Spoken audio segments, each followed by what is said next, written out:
What's good? Welcome back to the channel. This is your boy S.O.G. In today's video, we're going to discuss and compare the differences between the two guns that in my opinion are gun of the year candidates for 2024. We got the Canik MC9LS versus the M&P Shield Plus Carry Comp.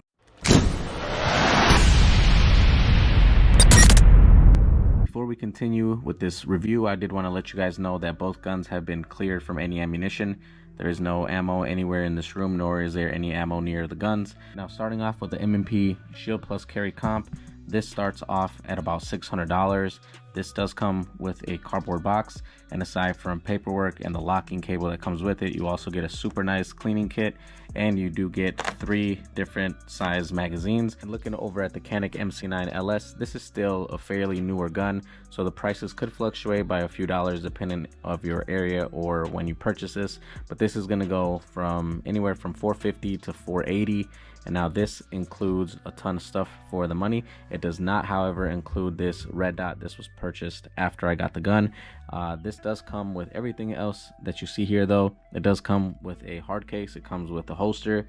It comes with 2 magazines. It comes with back straps. It comes with a cleaning kit, and it comes with some tools and just a very nice value for the money you're paying Canik. In terms of the mag capacity, the Shield Plus Carry Comp does a great job of giving you 3 different size magazines.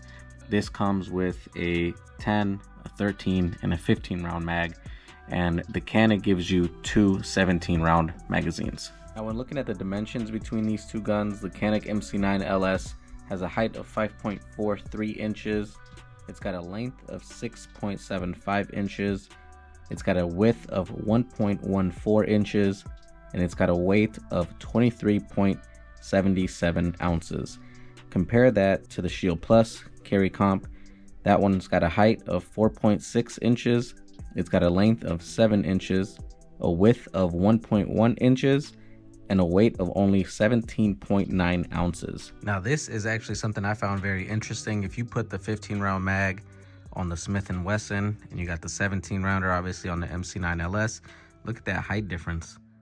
The LS is up front.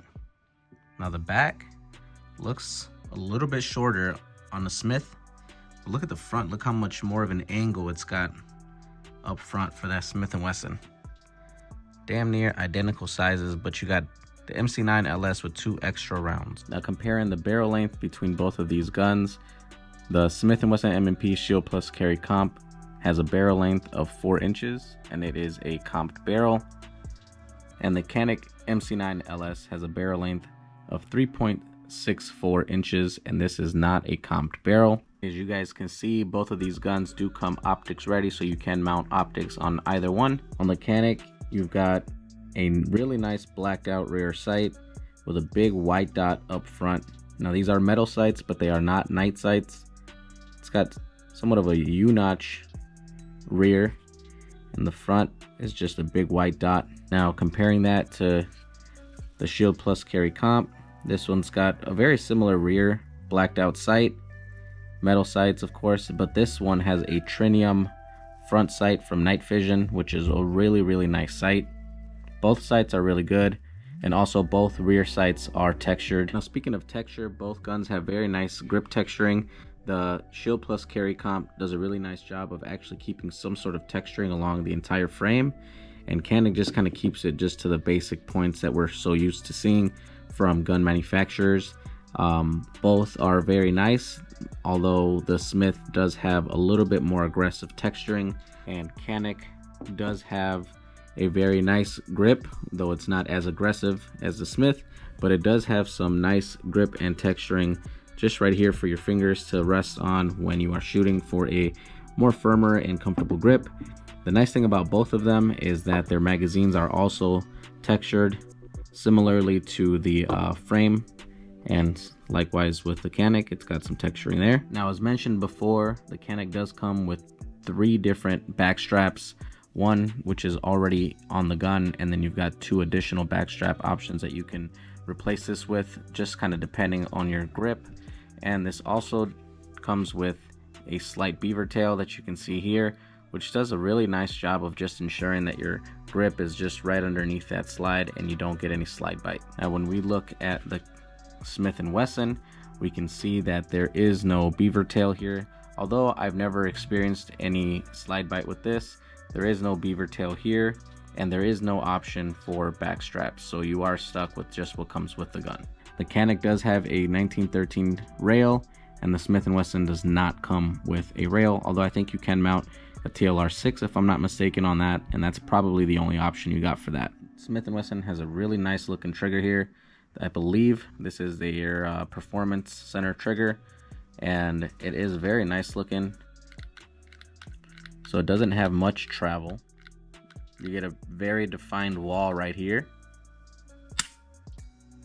You get a really nice crisp break. Now this reset is not long, but it's very crisp. One thing to note though is, as I've said in previous videos, this does have somewhat of a fake reset or a double reset. If you guys can see closely here, there's one and there's two.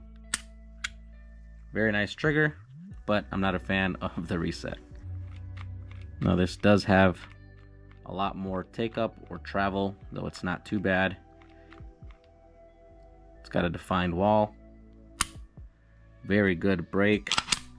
That one's not so crisp. You don't have to pull back as hard. It is a lighter trigger and it just kind of rolls back. Here's the reset. Very short reset.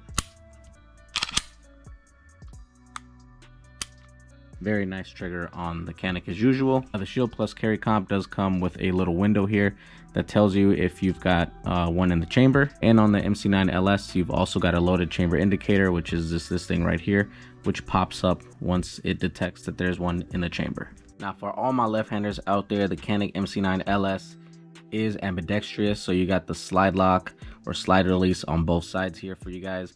And for the mag release, it's on there for right-handers, but it is reversible and you can put it on if you're a left-handed person. So that is a good thing that Canik did, is make this extremely ambidextrous for both righties and lefties. Now looking at the Shield Plus carry comp, this one is only one-sided for right-hand shooters, and I don't think that the slide lock or slide release is reversible, but I do believe the magazine release is reversible. So just to kind of keep that in mind if you're a left-handed shooter. My shooting experience with both have been very, very good, very positive experiences. The MC9LS, I've put about 400 rounds through it so far without a single issue. And the Shield Plus, I've put about 250, 300 rounds. And again, no issues. They're both very flat shooting. They're both very, very accurate. And I really, really like shooting both of these guns.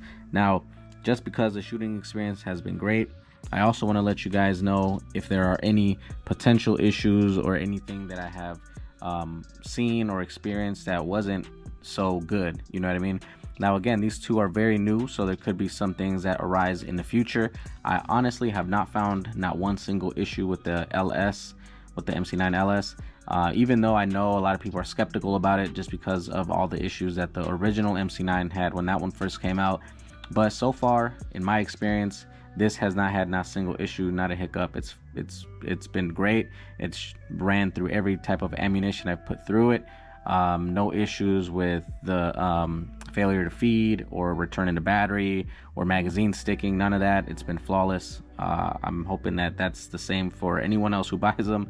I mean, I know Canik, had a huge downfall with the MC9. But it really seems, in my honest opinion, like they fixed all that with the MC9LS. Now the Shield Plus carry comp, again, very flat and accurate shooting gun. But the couple issues that I have heard of or noticed, and I've seen on a video that people are having issues with the rear sight snapping off or breaking during shooting. That hasn't happened to me, so I can't say that that's a negative for me, but that's something that you guys should be aware of. Also, the trigger, for me, again, personally, this is from my experience, is I'm not a fan, and this might not be an issue with the gun itself. Maybe it's just me and, what I'm used to shooting, but I am definitely not a fan of that double or fake reset I showed you guys about. I actually ended up sending this in to Smith & Wesson to fix the trigger reset, and they acknowledged that there was a problem with the reset. And when I got the gun back, on the paperwork it said reset not functioning properly. I don't know if they put a whole new trigger in there, or if they fixed it.